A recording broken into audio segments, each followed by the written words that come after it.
you notice that the church readings run on a 3-year cycle, that is the only time in 3 years that you will hear Paul's beautiful soliloquy on what love is and what it's not.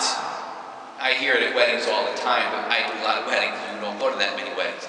It would seem to be unfortunate that we only get that reading about what love is, because we all want love, that we only get it every 3 years. Probably not a good choice, but that's the way it works. The question isn't, is the passage, love is patient, love is kind. The question isn't, is it beautiful? The question is it truthful? Is that the truth that love is patient, love is kind, love is not jealous, etc., etc. It's a very beautiful reading.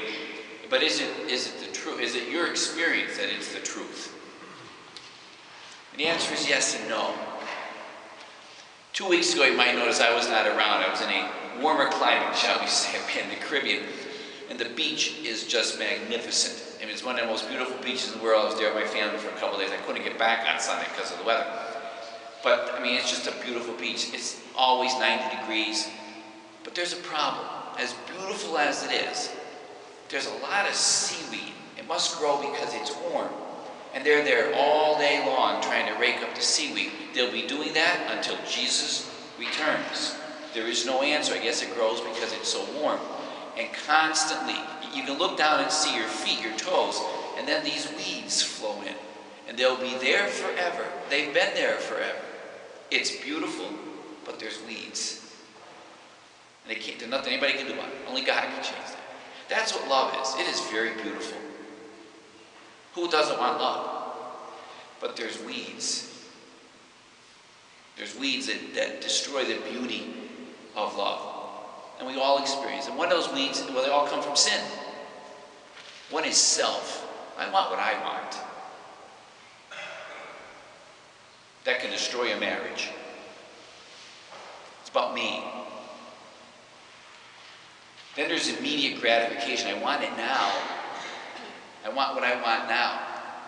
Which leads many of our young people to confuse love with sex. A tragic mistake. Then there's fear.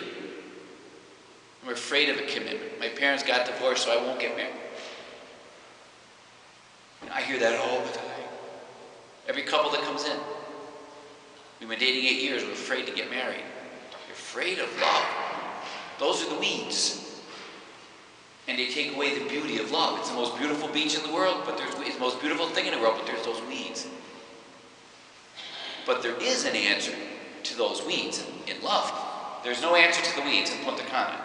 But there are answers, and the answer is the spiritual life. The one study I've always seen confirmed is the couples that go to church faithfully have happier marriages. That is always proven to be true. That if you go to church, you will have a happier marriage because you learn something. What's the first thing the spiritual life teaches us? Is that Jesus says, I lay down my life for the people. There's no self in him. I give my life for you. What's the cross about? He empties his self. He empties his blood for us. He mirrors for us what it's supposed to be like. The cross teaches us what your love should look like. And if you absorb that, then maybe you bring that to your marriage, to you and your kids. The scriptures teach us, and God always teaches us, that love is unconditional. I love you no matter what. I hate the sin, but I love the sinner. That's how we must love, no matter what. Happily married couples know that. A Jewish writer once said, if I don't love Hitler, then I cannot love anyone. And that was a Jewish man who said that. Jewish man said that. If I don't love Hitler, you have to love everyone. That's got to come from deep. Deep in your heart. And what do the scriptures teach us if nothing else? You must forgive. The man says, well, how many times must... There's no number. You just forgive from your heart. Happily married couples know that. You've experienced it. You better know it. Or you wouldn't be happily married.